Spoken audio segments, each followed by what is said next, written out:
Emoton was a trader who sold her wares at the exact point where her statue now stands. She was historically credited with setting up the first primary school in the kingdom and saving the monarchy during one of its lowest moments. She helped the Oba Uware in reclaiming the throne from his usurper brother, Oba Uwafiakan, who reigned about 1432 AD. Queen Aiden is yet another heroine whose sacrifice helped shape the Benin kingdom. She was the queen during the reign of Oba Upape in about 1700 AD. She is known to have volunteered herself as a sacrificial lamb for the welfare of her husband and that of the entire kingdom after she consulted the oracle and was informed that human sacrifice would be needed to appease the gods and restore peace and unity in the kingdom. Asoro. Asoro, also known as General Asoro, was a war chief in the Kingdom of Benin who served as the sword-bearer to Oba Ovenramwin during the 1897 British expedition to Benin. He participated in the defense of Benin against the British expeditionary force that aimed to capture the Oba. Asoro's statement that no other person should pass this road except the Oba, Sokpan Oba, resulted in a road in Benin being named Sikpanba. General Asoro was from Igwogo, located in the present-day Ovia Northeast local government area of Edo State. In January 1897, during a religious festival, a British expedition led by acting James Robert Phillips attempted to enter Benin without Oba Ovenramwin's permission. Asoro and other warriors resisted the British officials, forcing them to retreat and killing some of them. This incident heightened tensions between the British and Benin. The British officials claimed they wanted to discuss trade issues, but their unauthorized entry and the subsequent violence led to further conflicts. After the British defeated the Benin Empire and captured Oba, King Ovenramwin, Asoro refused to accept the exile order. During the British attack on Benin led by James Robert Phillips, Asoro protected the road used by the British force, declaring that only the Oba could use that road, which was later named Sikpanba. A statue of General Asoro stands on this road in Benin City to honor his actions. General Asoro the warrior was the sword-bearer to King Ovenramwin, the Oba of Benin, in 1897. He participated in the defense of Benin during the 1897 expedition, engaging the British expeditionary force sent to capture the Oba. A quote uttered by the general that no other person should dare pass this road except the Oba, Sokpan Oba, was later translated to Sikpanba, which a well-known road in Benin was named after. Chief Obasagi was not just an outstanding Benin warrior of old who defended the kingdom against external invasion, but also a talented blacksmith and sculptor. Human sacrifice. Many 19th-century reports by European travelers and colonizers emphasized the practice of juju, human sacrifice, in Benin, and these have colored later scholarly works on the kingdom. From the early days, human sacrifices were a part of the state religion. But many of the accounts of the sacrifices, says historian J. D. Graham, are exaggerated or based on rumor and speculation. He says that all of the evidence points to a limited, ritual custom of human sacrifice. Many of the written accounts referring to the human sacrifices describe them as actually being executed criminals. 41 female skeletons thrown into a pit were discovered by the archaeologist Graham Khanna in the 1960s. He interpreted these findings as showing that human sacrifice or execution of criminals took place in Benin in the 13th century AD. The skeletons show no signs of violence, however, and may instead be a mass grave from a bubonic plague outbreak. Edo historian Professor Philip Igbafe states that in pre-colonial Benin, the tradition was that only slaves could be sacrificed. This could include hardened criminals and those who had committed serious crimes, who would either be executed or sold into slavery. Sacrifices were made at the anniversary of the Oba's father, at the annual bead ceremony, and to propitiate the gods when poor weather threatened crops or when an epidemic threatened. In addition, the threat of a major calamity or national disaster was also an occasion for sacrifices. Humans were sacrificed in an annual ritual in honor of the god of iron, where warriors from Benin City would perform an acrobatic dance while suspended from the trees. The ritual recalled a mythical war against the sky. Sacrifices of a man, a woman, a goat, a cow, and a ram were also made to a god called the King of Death. The god, named Ojuwu, was worshipped at a special altar in the center of Benin City. There were two separate annual series of rites that honored past Obas. Sacrifices were performed every fifth day. At the end of each series of rites, the current Oba's deceased father was honored with a public festival. During the festival, 12 criminals, chosen from a prison where the worst criminals were held, were sacrificed. By the end of the 18th century, 3 to 4 people were sacrificed at the mouth of the Benin River annually to attract European trade, according to one source. Burials. The monarchy of Benin was hereditary. The eldest son was to become the new Oba. In order to validate the succession of the kingship, the eldest son had to bury his father and perform elaborate rituals. If the eldest son failed to complete these tasks, he might be disqualified from becoming king. Separation of son and mother. After the son was installed as king, his mother, after having been invested with the title of Ioba, was transferred to a palace just outside Benin City, in a place called Usalu. The mother held a considerable amount of power. She was, however, never allowed to meet her son, who was now a divine ruler again. Divinity of the Oba. In Benin, the Oba was seen as divine. The Oba's divinity and sacredness was the focal point of the kingship. The Oba was shrouded in mystery. He only left his palace on ceremonial occasions. It was previously punishable by death to assert that the Oba performed human acts, such as eating, sleeping, dying, or washing. The Oba was also credited with having magical powers. He also controlled a powerful bureaucratic apparatus whose decrees obeyed to the letter. Architecture. The impluvium was used in Benin architecture to store rainwater. Among the residences of the nobility, a compluvium channeled the rainwater into the impluvium in order to permit light and air through the walls since windows were absent among these structures. The stored rainwater in the impluvium was discharged out of the house through a drainage system beneath the floor. Archaeological works from the mid-20th century have revealed the existence of edge-laid potsherd pavements in Benin City, dated around or prior to the 14th century. The walls of Benin are a series of earthworks made up of banks and ditches, called Aya in the Edo language in the area around present-day Benin City, the capital of present-day Edo, Nigeria. They consist of 15 kilometers, 9.3 miles, of city Aya and an estimated 16,000 kilometers, 9,900 miles, in the rural area around Benin. Some estimates suggest that the walls of Benin may have been constructed between the 13th and mid-15th century CE, and others suggest that the walls of Benin, in the Ezen region, may have been constructed during the first millennium AD. City walls. The Benin Moat, Edo, Iannuo, also known as the Benin Aya, or Walls of Benin, are a series of massive earthworks encircling Benin City in Nigeria's Edo state. These moats have deep historical roots, with evidence suggesting their existence before the establishment of the Oba monarchy. Construction began around 800 AD and continued until 1460 AD, involving large-scale manual labor and the repurposing of earth from the inner ditch to build the outer berm. Some traditional sources claim that these earthworks spanned approximately 16,000 kilometers, 9,900 miles, enclosing about 6,500 square kilometers, 2,500 square miles, of land, but very little remains today. The Benin moats served as defensive structures, with steep banks and a berm to deter invaders. Access to the city was controlled through 9 gates. Today, remnants of the moats can still be found in Benin City, although urbanization and land disputes pose challenges to their preservation. Recognized for their historical significance, the Benin Moat was added as an extension to the existing World Heritage Site of the Royal Palaces of Abumi in 1995, though still awaiting official recognition by UNESCO, and was acknowledged by the Guinness Book of World Records in 1974 as one of the world's largest man-made structures by length, second only to China's Great Wall. It was described by Alfred Dapper in his book Description of Africa in 1668 as the Great Walls of Benin. The Benin City walls have been known to Westerners since around 1500.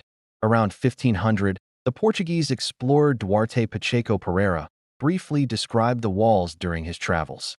In Pereira's Esmeralda de Situ Orbis, 1505, we read, "The houses are built of sun-dried bricks covered with palm leaves." Benin, which is 80 leagues long by 40 leagues broad, is always at war with its neighbors from whom it obtains captives, whom we buy at from 12 to 15 brass or copper manillas. Another description given around 1600 100 years after Pereira's description, is by the Dutch explorer Dirk Reuters. Pereira's account of the walls is as follows. This city is about a league long from gate to gate. It has no wall, but is surrounded by a large moat, very wide and deep, which suffices for its defense. The archaeologist Graham Kana suggests that Pereira was probably mistaken with his description by saying that there was no wall. Kana says, Pereira considered that a bank of earth was not a wall in the sense of the Europe of his day. Reuters' account of the walls is as follows.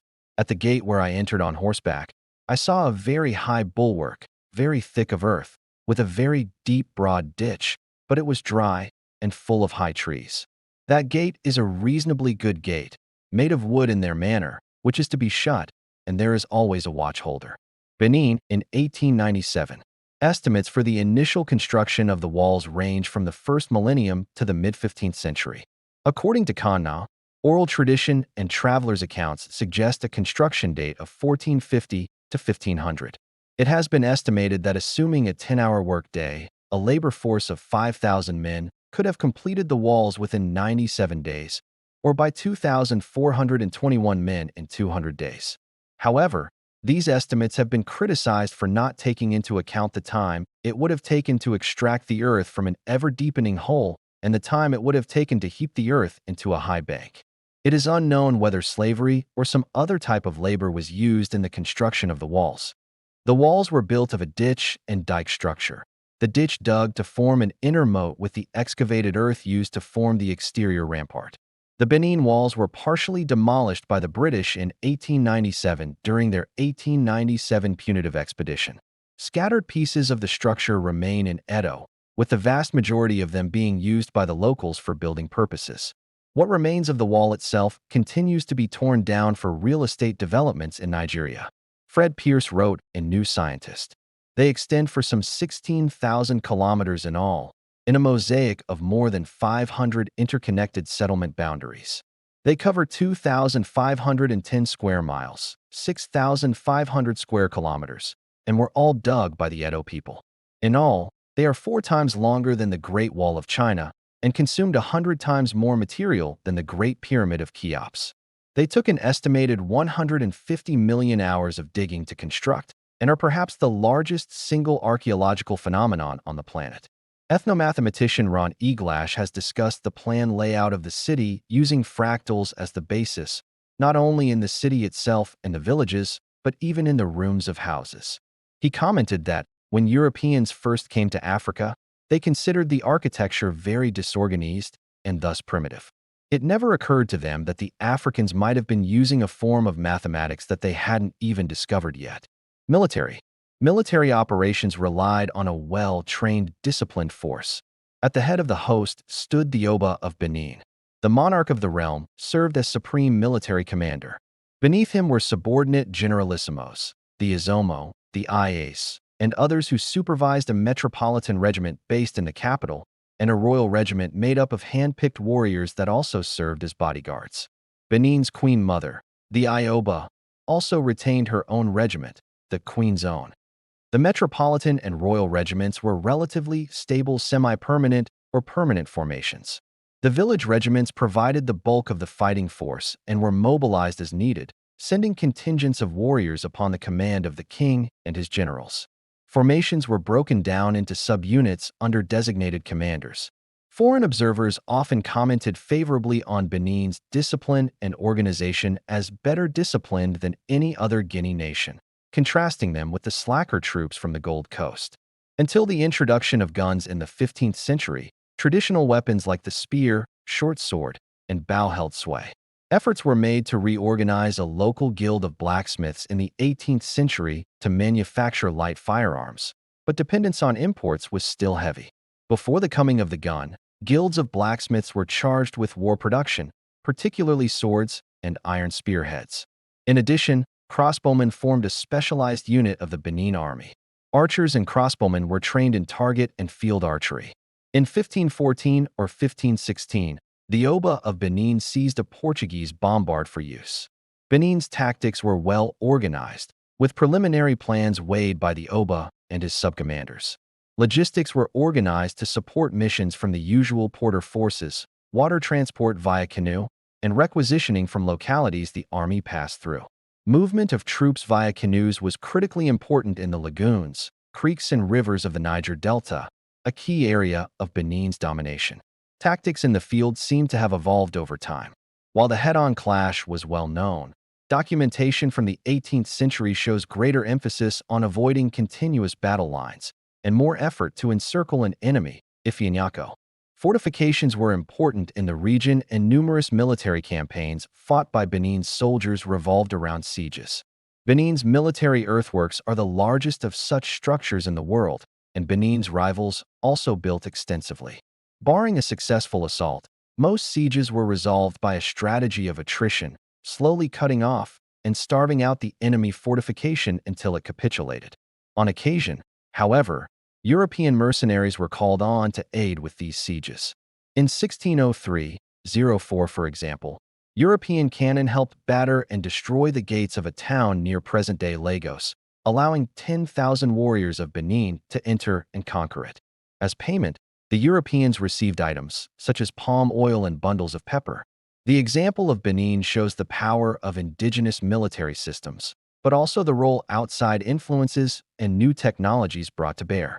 This is a normal pattern among many nations. European contact. The first European travelers to reach Benin were Portuguese explorers under João Afonso de Aveiro in about 1485. A strong mercantile relationship developed, with the Edo trading slaves and tropical products such as ivory, pepper, and palm oil for European goods such as manillas and guns. In the early 16th century, the Obas sent an ambassador to Lisbon, and the King of Portugal sent Christian missionaries to Benin City. Some residents of Benin City could still speak Pidgin Portuguese in the late 19th century. The first English expedition to Benin was in 1553, and significant trading developed between Europe and Benin based on the export of ivory, palm oil, pepper, and later slaves.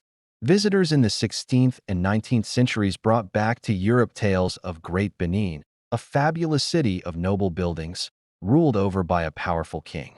A fanciful engraving of the settlement was made by a Dutch illustrator and was shown in Alfred Dapper's Nakarij Beschrijving der Afrikaanse Geuzen, published in Amsterdam in 1668. The work states the following about the royal palace. The king's court is square and located on the right-hand side of the city, as one enters it through the gate of Gatan. It is about the same size as the city of Haarlem and entirely surrounded by a special wall, comparable to the one which encircles the town. It is divided into many magnificent palaces, houses, and apartments of the courtiers, and comprises beautiful and long squares with galleries, about as large as the Exchange at Amsterdam.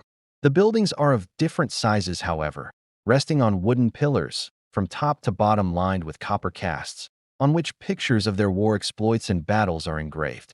All of them are being very well maintained. Most of the buildings within this court are covered with palm leaves, instead of with square planks, and every roof is adorned with a small spired tower, on which cast copper birds are standing, being very artfully sculpted and lifelike with their wings spread. Another Dutch traveler, David van Nyendel, visited Benin in 1699 and also wrote an account of the kingdom. Nyendel's description was published in 1704 as an appendix to Willem Bosman's Nakarij Beschrijving van de Guineas Goud Tand and Slavekust. In his description, Nyendel states the following about the character of the Benin people. The inhabitants of the Benin are in general a kind and polite people, of whom one with kindness might get everything he desires. Whatever might be offered to them out of politeness will always be doubled in return. However, they want their politeness to be returned with likewise courtesy as well, without the appearance of any disappointment or rudeness, and rightly so. To be sure, trying to take anything from them with force or violence would be as if one tries to reach out to the moon and will never be left unreckoned. When it comes to trade, they are very strict and will not suffer the slightest infringement of their customs. Not even an iota can be changed. Though, when one is willing to accept these customs, they are very easygoing and will cooperate in every way possible to reach an agreement. British trader James Pinnock, who visited the kingdom, writes that he saw a large number of men all handcuffed and chained, with their ears cut off with a razor. T.B. Ochterlony describes the approach to the capital through an avenue of trees hung with decomposing human remains.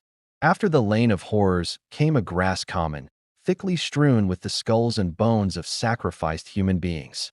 The historian James D. Graham, in his article The Slave Trade, Depopulation and Human Sacrifice in Benin History, 1965, has shown that the area where the skulls and bones of human beings were concentrated, called a Golgotha by a few European visitors, was actually a place where the bodies of dead and executed criminals were deposited, as noted by Captain H. L. Galway, who visited Benin in the 1890s. Galway in 1893 stated that the king is all-powerful, though he would appear to be somewhat in the hands of his big men and very much tied down by fetish customs. He also observed that the Golgotha was really the place where all criminals' bodies were deposited. Scientific analysis of the brass, or bronze, used to make the famous Benin plaques and other sculptures found that, beginning in the late 15th century, the metal, previously thought to have come from the Netherlands, began to derive from the Rhineland region of Germany.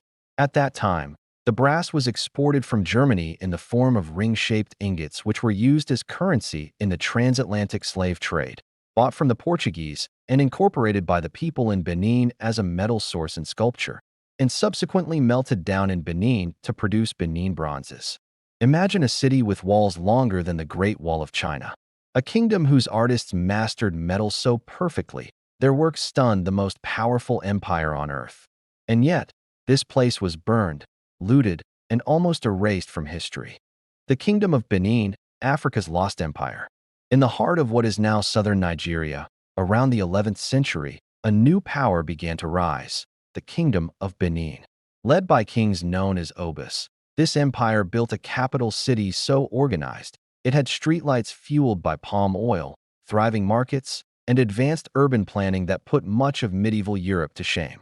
Surrounding the city were colossal earthworks, over 16,000 kilometers of walls and ditches, longer than the Great Wall of China, and built entirely by hand. But perhaps Benin's greatest achievement was its art. The famed Benin Bronzes, thousands of plaques, statues, and ceremonial pieces cast in brass and bronze, told the story of the kingdom's rulers, battles, and traditions. These weren't just decorations. They were history books in metal. They recorded the lineage of the Obas, the arrival of Portuguese traders, and the daily life of the kingdom, all with unmatched detail and skill. But in 1897, everything changed. After a clash between British officials and Benin forces, Britain launched what they called the Punitive Expedition. Thousands of soldiers marched on Benin City. The city was burned to the ground. The Oba was exiled, and over 4,000 of Benin's priceless bronzes were stolen, shipped to museums and private collections in Europe and America. To justify their actions, colonizers told the world Africa had no great civilizations, that these works were too advanced to be African-made. But the truth could not be erased. Today, the Kingdom of Benin's legacy is being reclaimed. Descendants of the royal family still live in Benin City. Nigerian artisans keep the bronze casting tradition alive, and around the world, stolen bronzes are slowly being returned to their homeland. The story of Benin is not just African history, it is world history. It is a story of power, artistry, loss, and resilience. And maybe it's a story that asks us all a question: what else has been taken from history books? And what will we do to bring it back? An African kingdom with walls longer than the Great Wall of China. Artists who shaped molten metal into masterpieces that stunned the world. And a story so powerful, it was almost erased from history. This is the rise, the glory, and the betrayal of the Kingdom of Benin. Kingdom of Benin. Africa's empire they tried to erase. An African empire with walls longer than the Great Wall of China. Artists whose bronze masterpieces rewrote history. And a city so powerful, the British burned it to the ground. This is the story they didn't teach you. The Kingdom of Benin. Around the 11th century, in the heart of West Africa, a new power emerged. The Kingdom of Benin. Led by kings called Obas, this wasn't a small tribal state. It was a vast, organized empire. Benin City was a marvel. Massive earthworks, over 16,000 kilometers of walls and ditches, hand-built over centuries. Inside, straight streets lit by palm oil lamps, bustling markets, and the great royal palace. But what set Benin apart was its art. The legendary Benin Bronzes, thousands of brass and bronze plaques, statues, and ceremonial pieces, were more than decoration. They were history in metal. They recorded royal coronations, military victories, diplomatic meetings, even the arrival of Portuguese traders in the 15th century. The craftsmanship was so advanced, Europeans refused to believe Africans made them. Benin City was set ablaze. The Oba was exiled. Over 4,000 bronzes were stolen, shipped to museums and private collections around the world. The kingdom's greatness was buried under colonial lies. But the spirit of Benin never died. The royal line still exists. The bronzes still speak. And across the world, voices are demanding their return. This is more than African history. This is world history. A reminder that power, artistry, and identity can survive even the flames. They tried to erase Benin. They failed. The only question now is, what other truths are still waiting to be uncovered? The Kingdom of Benin, never forgotten. The Kingdom of Benin, Africa's lost empire of bronze and power. What if I told you, one of the world's greatest empires wasn't in Europe or Asia, but deep in the heart of Africa? A city with walls longer than the Great Wall of China. Artists who turned molten metal into masterpieces that stunned the world. And a story so powerful, colonizers tried to erase it from history. This is the Kingdom of Benin. The Kingdom of Benin began around the 11th century, in what is today southern Nigeria. At first, it was a cluster of small settlements. But under the leadership of powerful kings, called Obas, it transformed into one of Africa's most sophisticated empires. Benin City was no ordinary capital. Its streets were laid out in perfect order, lit at night with palm oil lamps. The royal palace, a sprawling complex of courtyards, shrines, and halls, stood at its heart.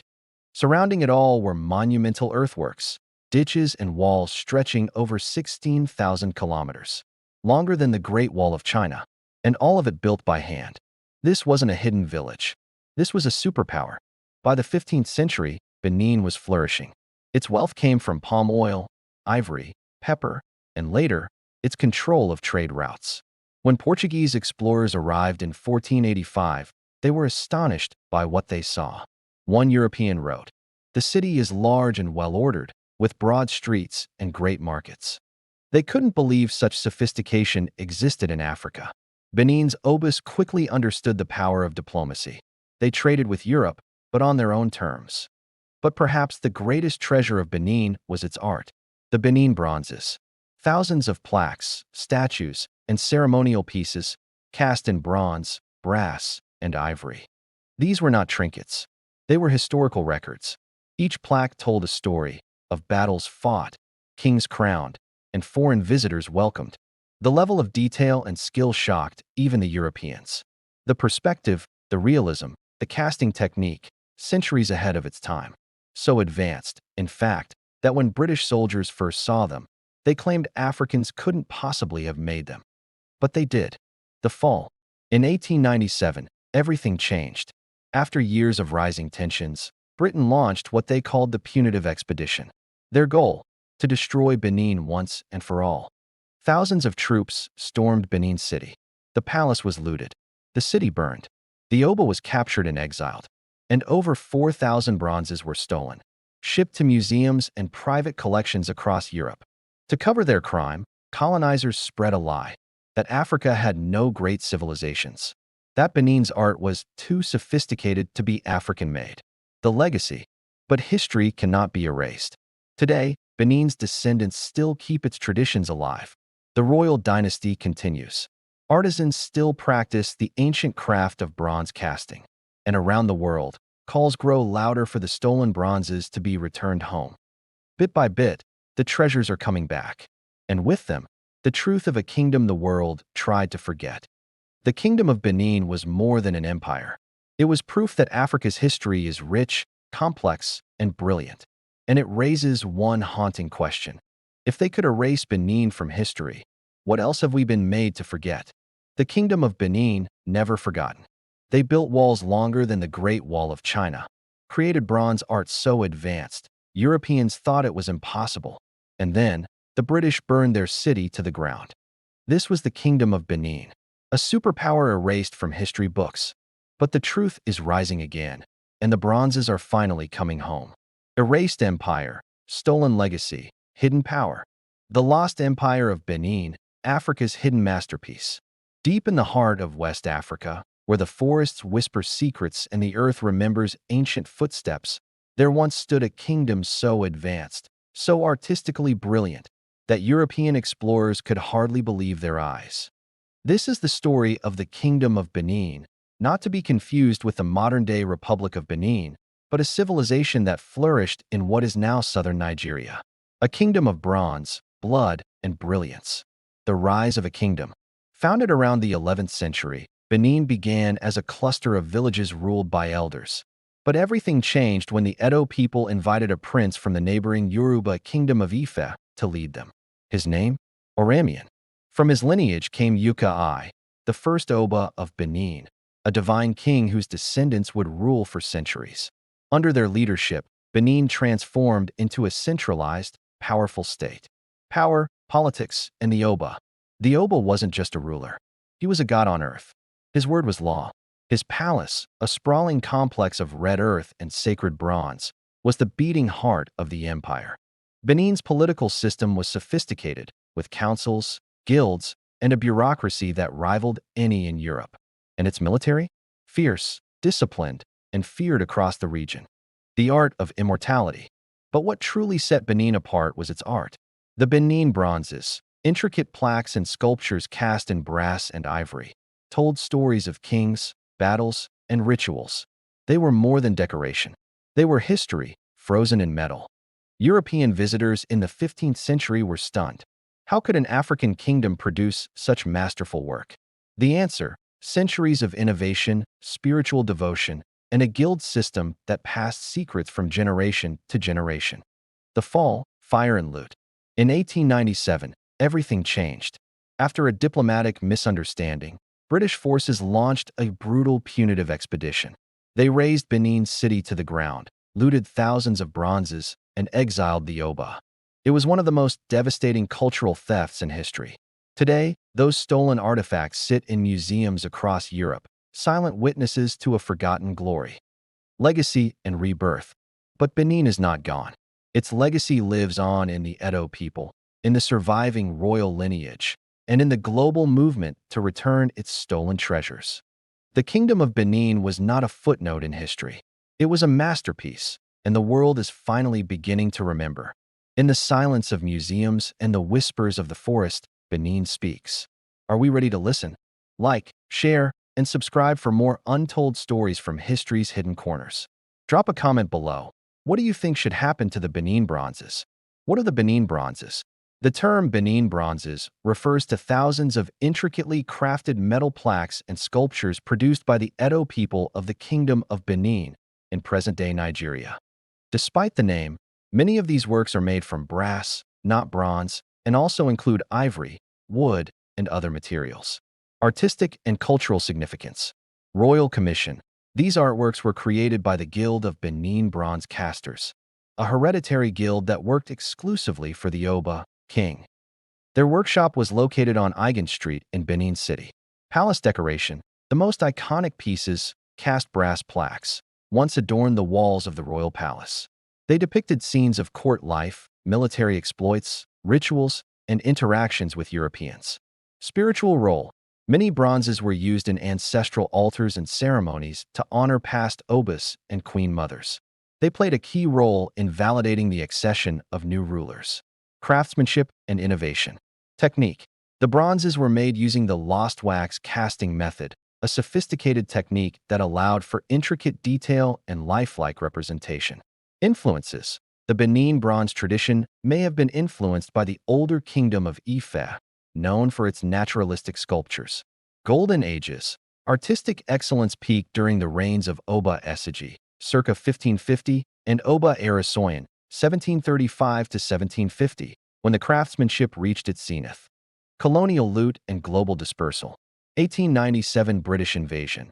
During a punitive expedition, British forces looted Benin City, seizing thousands of bronzes and burning the royal palace too. Museum collections. Today, many of these artifacts reside in institutions like the British Museum, the Ethnological Museum in Berlin, and museums across the US and Europe. Restitution efforts. There's a growing movement to return these cultural treasures to Nigeria. Some museums have begun repatriating pieces, acknowledging their colonial origins. Legacy and relevance today. The Benin Bronzes are more than historical artifacts. They're symbols of African ingenuity, resilience, and cultural identity. They challenge outdated narratives about African civilizations and continue to inspire artists and historians worldwide. Royal history rendered in brass. This remarkable brass plaque, dated between 1550 to 1680, depicts an Oba, or king, and his attendants from the Benin Empire, a powerful kingdom located in present-day Nigeria. We know that the central figure is an Oba because of his distinctive coral-beaded regalia. Also, attendants hold shields above his head, either to protect him from attack or possibly from the hot, tropical sun. This was a privilege only afforded to an Oba. The figures around him range in size, not because of their actual height or distance from the Oba, but rather due to their level of importance within the court. This convention of sizing human figures based on status is known as hierarchic scale and is found in artwork from cultures around the world and across time. The Oba would have traveled with a large cohort of attendants, warriors, servants, diplomats, chieftains, and priests. The plaque originally hung alongside many others on posts throughout the palace of the Oba.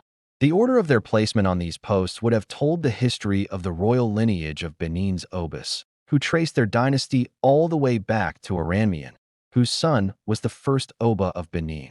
However, the sequence of plaques is lost to us since they were long held in storage when found by Westerners in the 19th century. You may notice that the Oba rides side saddle on horseback, which would seem to indicate a connection to Oba Essegy, who ruled circa 1504 to 1550, the first Oba to travel by horse. However, without knowing the original order of the plaques, we will never know for certain whether this was Essegy or a later Oba who emulated his brash new mode of travel. Artists working in brass were organized under Essegy. Today, artists working in brass in Benin are part of a brass workers' guild, and it was likely that previous generations would have also worked collectively. These artists created plaques and other sculptures using what is known as the lost wax casting technique, in which, first, a more malleable wax version of the final brass work is made. It is then covered in clay and fired to harden the clay, removing the wax, which melts away in the process, hence the term lost wax. Hot, molten liquid brass is then poured into the clay mold. As the brass cools, it hardens, and the clay is removed, revealing the finished plaque. Crossing cultures, a record of trade. Almost every detail in this work speaks to the Benin Kingdom's mutually beneficial trade with Portugal, which first made contact with Benin in the late 15th century. The Portuguese received items like peppers, cloth, and stone beads from Benin, while Benin received, among other items, the coral that makes up the beads worn by the Oba, and even the brass that makes up this plaque in the form of manillas or armbands, worn by the Portuguese, which would have been melted down as the raw material for this plaque. The rosette shapes that adorn the background of the plaque were possibly derived from Christian crosses brought by these European traders. Even the horse that the Oba rides was originally introduced to West Africa from across the sea. There is nothing quite like these plaques in all of Africa or Europe from this period, and some scholars speculate that they were created as a way of reconciling traditional African brass sculptural forms with the illustrated books and prints that may have been in the possession of European travelers. Troubled legacy. Trade began to decline with Portugal as the Portuguese Empire waned in the 18th century. By the 19th century, Britain was seeking to make inroads with Benin as a new trading partner. However, this partnership was much less mutually beneficial and was marked with frequent tension. After increased aggression from both nations, the British launched the punitive expedition of 1897, seizing the Oba's palace, burning down the city around it, killing many, and looting the royal court's vast stores of art and treasure. We know that this plaque was one of the artworks looted in the siege because Norman Burroughs, a known trafficker in stolen Benin objects, owned it briefly during this time. This act of looting perpetrated by the British was later condemned as a criminal and violent act of British imperialism and colonialism. As such, There are many who believe that objects such as this plaque should be returned to the people of Benin, who remain deeply connected to their history and cultural traditions. However, there are others who feel that these remarkable objects are part of the world's heritage, and thus should remain in museum collections around the world as testament to this artistically rich culture.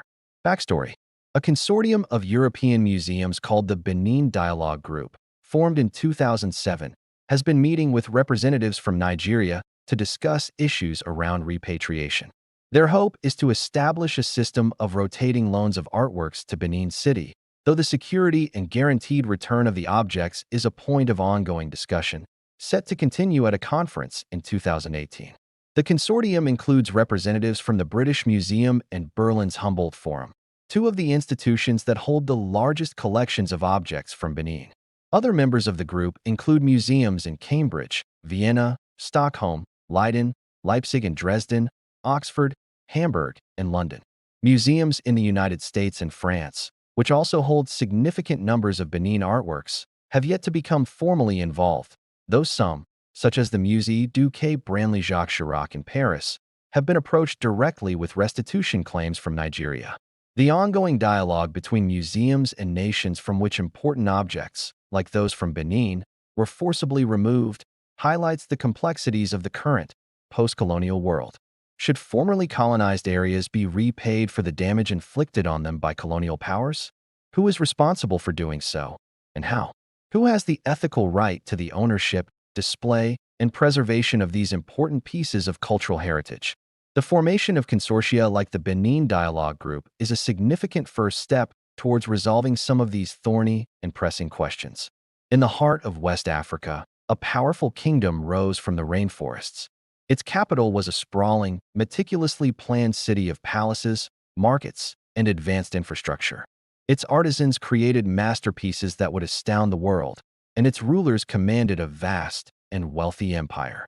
This is the story of the Kingdom of Benin, a civilization of unparalleled sophistication, and its tragic and controversial downfall. The rise of a mighty kingdom crown. The Kingdom of Benin, also known as the Edo Empire, was founded around the 10th century CE in what is now modern-day Nigeria. The kingdom was first ruled by a dynasty of kings called the Obas, but around 1200 CE, they were succeeded by the Obas, a new dynasty that would lead Benin to its golden age. The Oba was more than just a king. He was the supreme political, judicial, and spiritual leader. Under the rule of great Obas like Uwere the Great in the 15th century, Benin expanded its territory through military conquest and became a highly organized state. The capital, Benin City, was a marvel of urban planning, with massive earthen walls and moats, as well as a sophisticated drainage system and even street lamps. The art of Benin.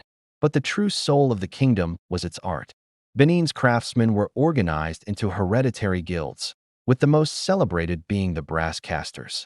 Using the lost wax casting method, they created thousands of intricate sculptures, including commemorative heads, plaques, and animal figures. These works, collectively known as the Benin Bronzes, documented the kingdom's history, celebrated its rulers, and adorned the royal palace.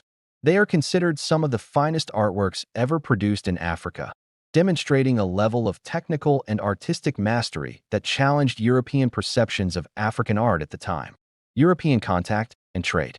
In the late 15th century, Benin came into contact with Portuguese traders. This new relationship brought new goods and wealth to the kingdom. Benin's control over trade was a source of its power, as it exported luxury goods like ivory, pepper, and palm oil. While the kingdom also engaged in the slave trade, it was the Oba who held a monopoly on all trade, a policy that would eventually lead to a devastating conflict. The punitive expedition and the fall of the kingdom. By the late 19th century, the British, driven by colonial ambitions and a desire for free trade, grew increasingly frustrated with the Oba's control over commerce. The situation came to a head in January 1897 when a British delegation, attempting to force its way into Benin City during a sacred festival despite warnings, was ambushed. This event, which the British called the Benin Massacre, served as the pretext for a full-scale military invasion. In February 1897, a British punitive expedition sacked Benin City. The palace was looted and burned, and the reigning Oban Ramwan, was exiled. Thousands of artworks, including the priceless Benin Bronzes, were seized as spoils of war. They were later sold to museums and private collectors around the world, forever scattering Benin's artistic and historical heritage. The legacy of a looted heritage broken heart. The 1897 expedition effectively ended the independent Kingdom of Benin, and its territory was absorbed into British Nigeria. The Benin Bronzes, now in museums across Europe and North America, have become a powerful symbol of colonial injustice and the global movement for the repatriation of cultural artifacts. While many pieces have been returned in recent years, the debate continues, highlighting the ongoing struggle to reclaim a looted heritage and restore the history of a once great kingdom. The Kingdom of Benin was more than an empire. It was a world of power, art, and resilience, proof that Africa's history is far richer than we've been told. They tried to erase Benin, but its legacy still speaks. And the question remains, if one empire could be buried, how many more stories are waiting to be uncovered? What else have we been made to forget? If this story moved you, don't stop here. Dive into more untold histories, stories of hidden kingdoms, stolen legacies, and forgotten power. Click on the next video, and let's keep rewriting history together. The art they tried to erase. The Kingdom of Benin wasn't just an empire of walls and warriors. It was a kingdom of ideas, of artistry, of innovation. Its bronzes carried memory. Its walls carried strength. And its people carried a vision of power that shook the world. But history wasn't kind. Colonizers set its city on fire, scattered its treasures, and told the world it never truly existed. Yet here we are. The legacy of Benin still breathes, in its art, its descendants, and in every demand for justice echoing today. And now, piece by piece, the truth is returning. The bronzes are coming home. The story is being retold, and the world is finally listening. What else has been erased? But here's the question. If they could erase the Kingdom of Benin from the history books, how many other empires, stories, and voices have been silenced too? If you're ready to uncover them, don't stop here. Click the next video, where we dive into more hidden histories the world tried to forget. Together, we're rewriting history, one story at a time.